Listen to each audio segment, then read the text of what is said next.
예레미야 39장 1절부터 18절까지 말씀 가지고 오늘 함께 은혜 나누겠습니다. 지난주 말씀에서 하나님을 거부하고 예레미야를 죽이려고 진흙구덩이에 넣은 왕의 신하들이 등장했습니다. 하나님을 믿고 옳다고 생각하면서도 하나님보다 사람들을 더 두려워하던 시드기야도 등장했습니다. 그러나 목숨 걸고 하나님 말씀 전하던 예레미야와 예레미야를 돕던 에벤멜렉도 등장했습니다. 오늘 말씀에서는 하나님보다 사람을 더 두려워해서 사람들을 따르던 시드기야가 눈을 뽑히는 것과 또 예레미야가 목숨 걸고 하나님을 말씀을 전한 예레미야는 하나님께서 바벨론 왕을 통해서 특별 대우를 해주는 모습이 나옵니다. 예레미야를 불쌍히 여겨서 도운 에벤멜렉은 하나님께서 지켜주신다고 약속하는 장면도 나옵니다. 1절부터 10절을 보면 불순종하다가 눈이 뽑히는 시드기야가 나옵니다. 1절은 유다왕 시드기야 제9년 10째 달에 바벨론 왕 느부갓네살과 그의 군대가 와서 예루살렘을 포위했다고 했습니다. 2절에서는요, 시드기야의 11년 넷째 달 9일에 성벽에 갈라진 틈이 만들어졌다라고 했습니다. 이게 무슨 말이냐면요, 제가 원어를 그대로 직역했는데요, 바벨론 군대들이 성을 공격하려면 어떻게 합니까? 계속 공격하죠. 근데 어느 한쪽이 성이 무너져 가지고 틈이 생겼다는 겁니다. 그래서 군대가 그쪽으로 들어온다는 뜻입니다. 기원전 588년에 포위되어서 587년에 성벽이 무너졌습니다. 그렇게 포위된 채로 몇 개월이 있었다면 시드기야는 예레미야에게 들은 대로 성이 무너지는 것은 시간 문제라는 것을 알고 있었을 겁니다. 시드기야는 예레미야의 말이 맞다고 생각하고 항복하고 싶었을지도 모릅니다. 그런데 예레미야를 죽이려던 신하들이 무서워서 항복을 못했을 것입니다. 그러면서 한편으로는 신하들 말이, 거짓 선지자들의 말이 옳을지도 모른다는 생각도 있었을 겁니다. 신하들은 성벽이 무너져 나가는 것을 보고도 거짓 선지자들의 말을 듣고 하나님께서 기적을 통해서 적들을 물리쳐 주시고 자기들을 지켜주실 것이라고 굳게 믿었습니다. 참 이게 훌륭한 믿음입니다. 우리가 이 믿음을 보면은요, 오늘날도 이런 실수를 하기가 매우 쉽습니다. 뭐를요? 자기들이 원하는 자기들의 생각이 하나님의 뜻이라고 생각하고 하나님께서 자기들 뜻대로 해주실 것이라고 아멘 하면 아멘 하고 할렐루야 하죠. 그러기가 쉽습니다. 이들이 믿음이 없는 게 아니라 자기들 마음대로 자기들이 하나님에 대해서 자기들 생각을 하나님의 뜻이라고 믿었던 것입니다. 3절에 보면 바벨론 군대들이 성 한쪽 벽을 뚫은 뒤에 바벨론 왕의 모든 관리들이 들어와 중앙대문에 앉았다고 했습니다. 이어서 바벨론 왕의 관리들의 이름이 나옵니다. 4절에서 유다왕 시드기야와 그의 모든 군인들은 쳐들어오는 적군을 보고 모두 도망했다고 했습니다. 어디로 도망했는지 정확히는 알 수 없지만요, 바벨론 군대가 알지 못하는 비밀 통로가 있었을 것입니다. 아라바란 어떤 한 곳의 지명이 아니라 예루살렘 동편에 요르단 계곡이 있습니다. 요단강이 흐르는 곳에 계곡이 만들어져 있는데요, 그 요르단 계곡 쪽, 여리고 쪽을 말합니다. 그쪽의 계곡을 아라바라고 합니다. 도망갈 곳은 그쪽밖에 없습니다. 북쪽에서 쳐들어왔는데요, 도망갈 곳은 바로 요단강 건너편 쪽으로 해서 도망가는 방법밖에 없습니다. 성벽이 뚫린 뒤에도 시드기야 왕은 즉시 잡히지는 않은 것 같습니다.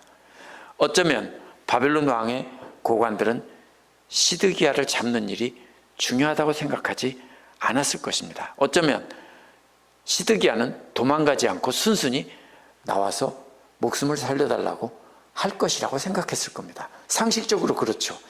이미 적군이 포위하고 있고 적들이 이미 들어왔는데 어디로 도망갑니까? 그게 미련한 짓이죠. 그래서 당연히 도망가지 않을 거라고 생각하고 뭘 준비했냐면요, 재판을 준비한 겁니다. 바로 그 성문 앞에 이렇게 앉은 것은 재판하는 장면이거든요. 이제 바벨론의 군대들은 예루살렘 성을 정복하는 일에 집중하고 이제 재판하는 일을 하려고 한 것입니다. 시드기야 왕이 당연히 재판을 받기 위해 나올 것이라고 생각했습니다. 만약 그때 시드기야가 순순히 재판에 응하고 항복하며 살려달라고 했다면 그렇게 비참한 최후를 맞지는 않았을 겁니다. 5절에서 바벨론 군대는 시드기야가 순순히 재판에 응하지 않고 도망갔다는 것을 알고 추격해서 여리고 평원에서 잡았습니다. 어땠을까요? 그 왕이. 시드기야는 바벨로니아 왕 앞에 세워졌는데요, 바벨론 왕은 극도로 분노를 했습니다. 도망간 것 때문에요. 6절에서 7절은 시드기야가 재판을 받는 모습입니다. 6절에서 바벨론 왕이 시드기야의 눈을 뽑기 전에 시드기야의 아들들을 시드기야 보는 앞에서 처형합니다. 그 다음에 많은 유다의 귀족들을 모두 처형합니다. 보라는 거죠. 7절에서 바벨론 왕은 그렇게 시드기야가 사랑하고 믿고 의지했던 모든 사람들이 전부 처형되는 것을 눈으로 보게 합니다. 그 다음에 다 끝난 뒤에 시드기야의 눈을 뽑았습니다. 얼마나 분노를 했으면 이렇게 했을까요? 보통 전쟁에서 이겼을 때 적군의 왕을 이렇게 함부로 다루는 법은 거의 없습니다. 전쟁에서 군인들은 죽여도 왕만큼은 그래도 좋은 대우를 해주고, 데려간다고 해도 어떻게 합니까? 왕의 대우를 해줘서 잘 해주는 것이 보통입니다. 그런데 시드기야는 끝까지 말을 듣지 않고 신하들의 말을 듣고 도망을 갔기 때문에 이렇게 눈이 뽑힌 뒤 쇠사슬에 묶여서 끌려가는 것입니다. 예레미야가 계속 전하는 하나님 말씀을 듣지 않은 결과입니다. 8절에서 바벨로니아 군인들이 왕궁과 빈가에 불을 지르고 성벽을 허무는 장면이 나옵니다. 일단 전쟁은 끝이 났습니다. 그러나 다시는 덤비지 못하게 하려면 다 불지르고 무너뜨리고 성벽을 무너뜨려야 됩니다. 안 그러면 또다시 성벽이 그대로 있으면 무너진 곳만 세우고 또 싸운다고 하기 때문입니다. 그래서 완전히 박살내는 장면입니다. 민가까지 불을 질렀다는 것은요, 오늘날 고고학적인 발굴을 통해서도 드러납니다.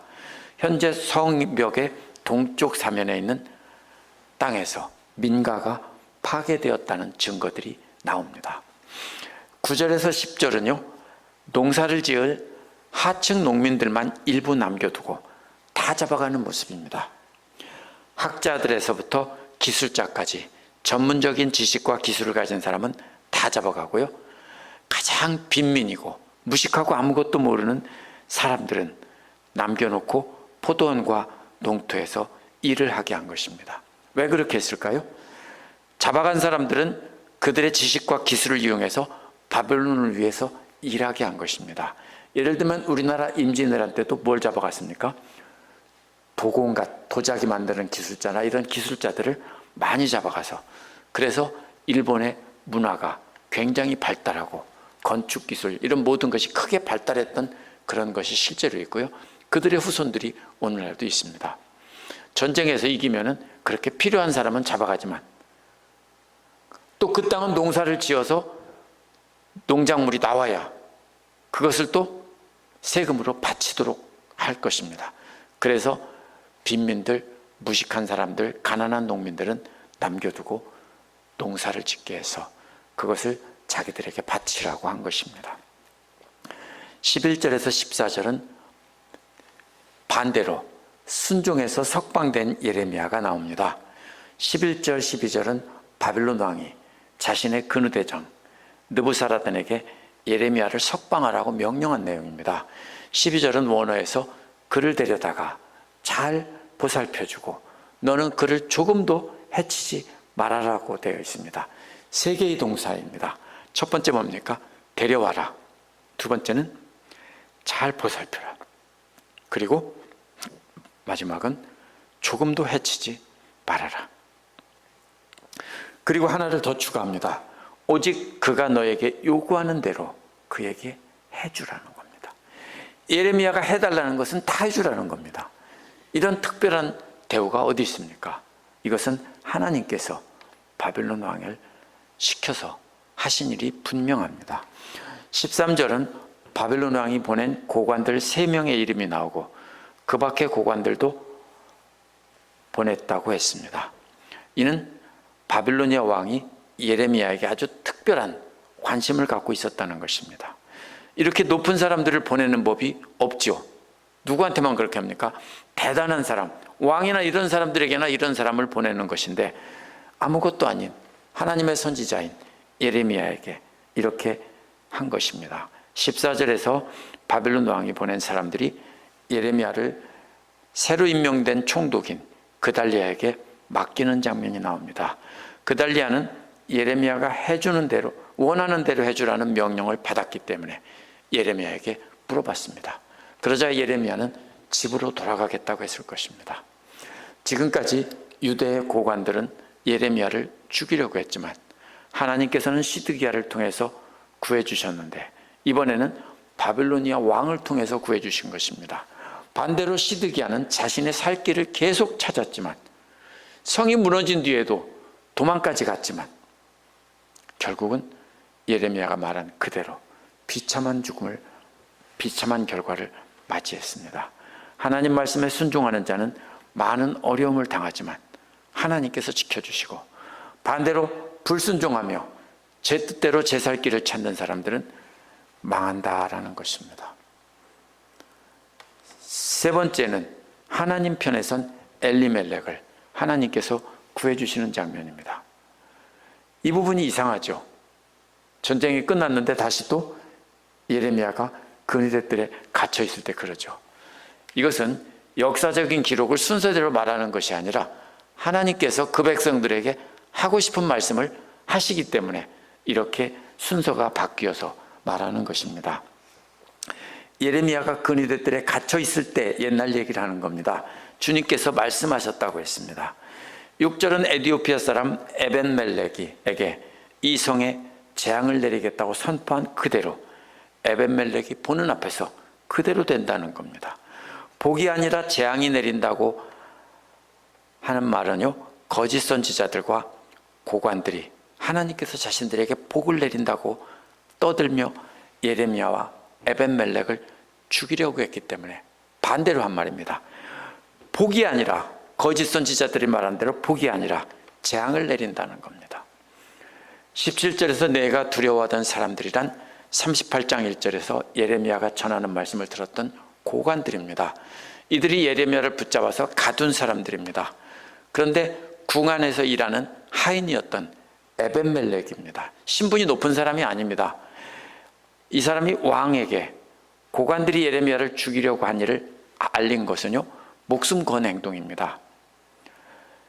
에벤멜렉이 그렇게 말한 것 때문에 유대의 고관들이 알면 에벤멜렉을 죽이려고 했을 것입니다. 그런데 하나님께서는 에벤멜렉이 그들의 손아귀에 들어가지 않게 지켜주신다는 겁니다. 18절은 하나님이 말씀을 전한 예언자 예레미야를 목숨 걸고 구해준 에벤멜렉이 고관들의 칼에 죽지 않게 하시겠다는 겁니다.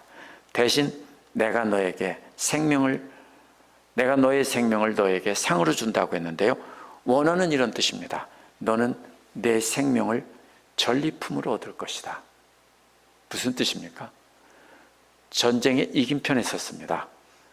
전쟁에 이기면 뭘 얻습니까? 전리품을 얻습니다. 전리품이 뭡니까? 옷이 귀한 때 적군의 옷을 벗겨가는 거고요, 무기를 가져가고 이런 것을 얻는 것입니다. 보물 같은 것, 이런 것들을 얻는 거죠. 전리품은 전쟁에서 싸워서 이긴 군사들에게 갖도록 이렇게 나눠주는 것이 보통입니다. 근데 하나님께서는 이번엔 누구에게요?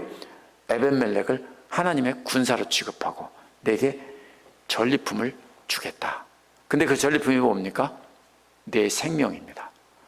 죽었어야 하는데 생명을 전리품으로 얻었습니다. 왜냐하면 에벤멜렉은 이기는 편에 줄을 섰기 때문입니다.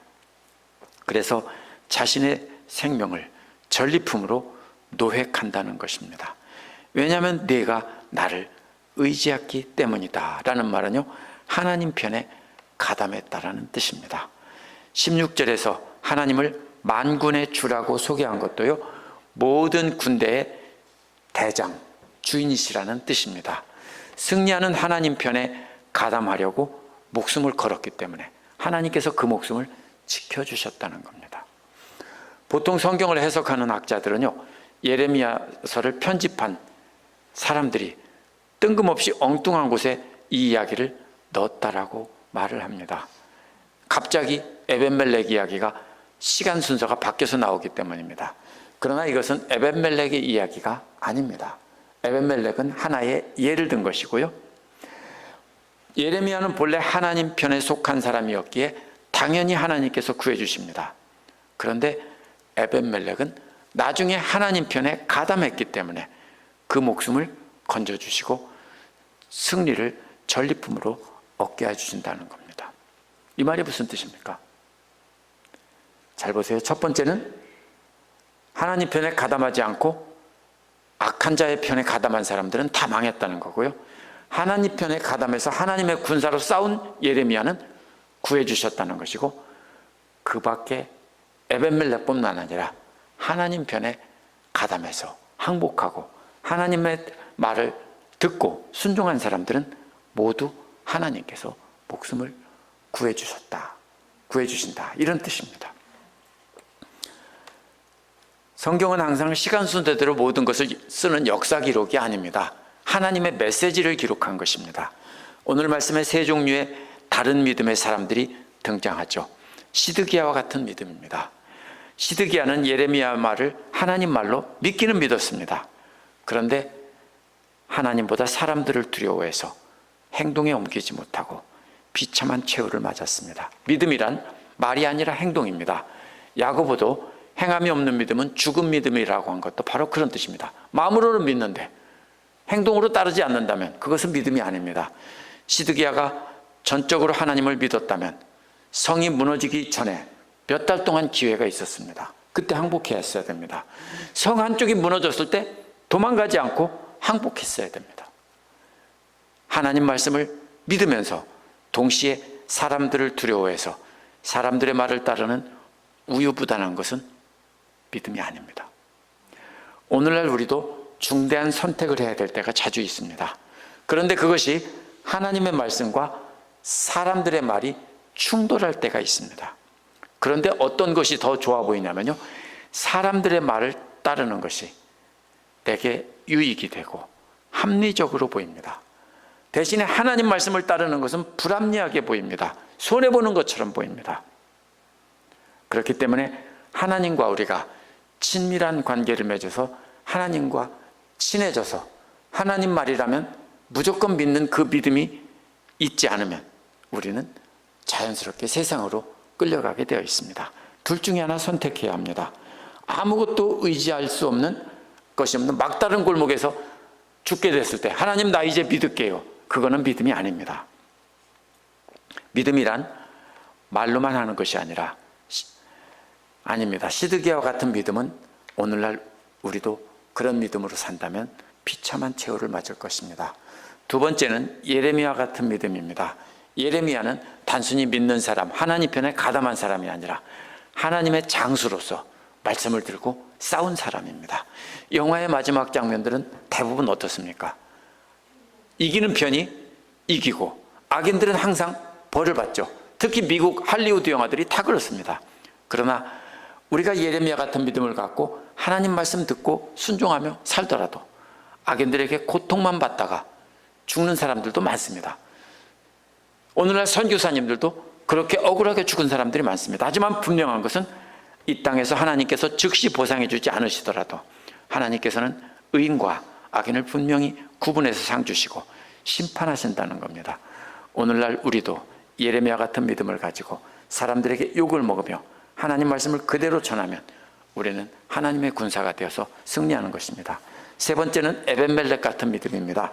높은 지위에 있던 고관도 아니고요, 유대 사람도 아니고 에티오피아 사람입니다. 이런 경우는 대부분 어떤 사람입니까? 노예로 잡혀와서 허드렛 일을 하다가 이런 조금 어떤 지위가 있는 낮은 신분의 자리에 차지한 사람입니다. 이런 아무것도 아닌 사람이 하나님의 종 예레미야를 구해달라고 왕에게 직접 간청을 했습니다. 안다면 죽을 텐데도 목숨 걸고 편에 선 것입니다. 오늘날 우리가 가장 많은 사람들이 바로 설 수 있는 자리가 에벤멜렉 같은 사람입니다. 직접 나가 싸우지는 못하더라도 하나님의 말씀을 전하는 사람 편에 서서 그들을 은밀하게 돕는다면 우리는 직접 싸우지 않는다고 하더라도 하나님께서 우리 자기 편으로 인정해 주시고 승리의 날에 우리의 생명을 전리품으로 얻게 하시는 겁니다. 우리 함께 기도하겠습니다.